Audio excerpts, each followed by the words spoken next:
करण, मी तुला घरातील सदस्यांची नावं सांगेन आणि तुला त्यांच्याबद्दल एका शब्दात किंवा एका वाक्यात तुझ्या स्टाईलनी व्यक्त व्हायचंय. ओके, तर पहिलं नाव आहे Rakesh Bapat. Rakesh Bapat, fake gentleman. Tanvi Kolte. Tanvi Kolte, fake personality, total fake personality. आणि तुम्ही खूप गणताय, मी अजूनही बोलतोय, तुम्ही खूप गणताय. तुम्हाला जे दाखवलं आहे ते तसं नाही आहे. आणि जरी ती जिंकली तरी मला काही प्रॉब्लेम नाही या गोष्टीचा, बट मला असं वाटतं की पटकनच तिचा डाऊनफॉल येणार आहे, ह्याची तयारी ठेवा. विशाल. विशाल, मास्टर माइंड, स्ट्रॉंग. आणि आता जो बोलतोय की मी शब्दांवर खरा आहे आणि जे काय आहे ते तो राहणार, पण असंच करता करता टोळीमधल्या एक एक लोकांना तो उडवत जाणार आणि मग तो वरती जाणार. रुचिता. बोंबाबोंब. अनुश्री. अनुश्री पलटी किंग. आणि कोणच भरोसा नाही ठेवू शकत तिच्यावर. म्हणजे ती ज्या गोष्टी करते तिचंच आरवीने तिला उलटं उत्तर दिलं कॅप्टन्सीच्या मध्ये, सो मला ते खूप आवडलं. दीपाली. दीपाली गोंधळलेली, कळत नाही तिला ती काय गेम करते. ती फ्लो थ्रू काही गेम करत चाललेली आहे, माहीत नाही काय तिचा गेम आहे. आणि ती जे अगेन ती जे गेम मध्ये आहे ती ओनली अँड ओनली फक्त राखीमुळे आहे, नाहीतर तिचा काही गेम नाही आहे. सागर कारंडे.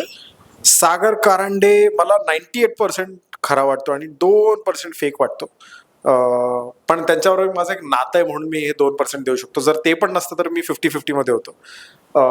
बट कधी कधी भारावून जातात, काय रिप्लाय द्यायचं, काय गोष्टी करायच्या. फक्त त्यांचा आवाज खणखर आहे आणि बोलण्याची पद्धत त्यांची खूप छान आहे, म्हणून ते असं वाटतं की काय परफेक्ट बोलला माणूस, बट ते परफेक्ट नसतं. रोशन. खूप जेन्युइन माणूस, नो गेम प्ले, काही गेम नाही आहे त्या माणसाचा. बट तो जर या हफ्त्यात वाचला नसता तर तो आणि आयुष बाहेर असते आणि मी आत असतो. Prabhu. Again no game, bore, entertainment. आता कंटाळा आलाय तेच गोष्टी परत बघून, साखर अंडी ते बोलून, तन्वीच्या मागे फिरून, तिच्या मागे लपून, मग तू दिसतोयस, किती दिवस हे चालणार आहे, मग तो पण लवकर निघणार आहे, ही गॅरंटी आहे माझी. सचिन.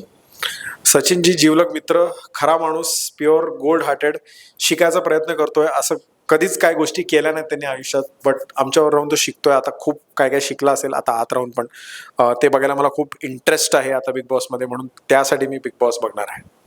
आणि प्राजक्ता. प्राजक्तासाठी किती बोलू तेवढं कमीच, पण एवढंच आता सध्या बोलू शकतो एका शब्दात, प्रेम. ओके.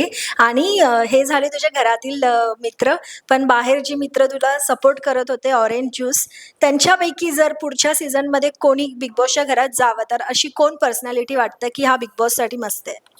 बिग बॉससाठी मस्त आहे, मला असं वाटतं.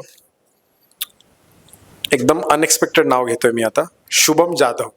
बिकॉज बाकीचे जे आहेत त्यांना मी ओळखतो, त्यांना ते झेपणार नाही. आणि मी त्यांना कालच भेटलो आणि त्यांना मी बोललो की तुम्हाला जे वाटते ते नाही आहे आणि तुम्हाला झेपणारच नाही, आणि तुम्ही वेडे व्हाल आणि काहीतरी असं करून बसाल की त्याच्यानंतर there is no coming back.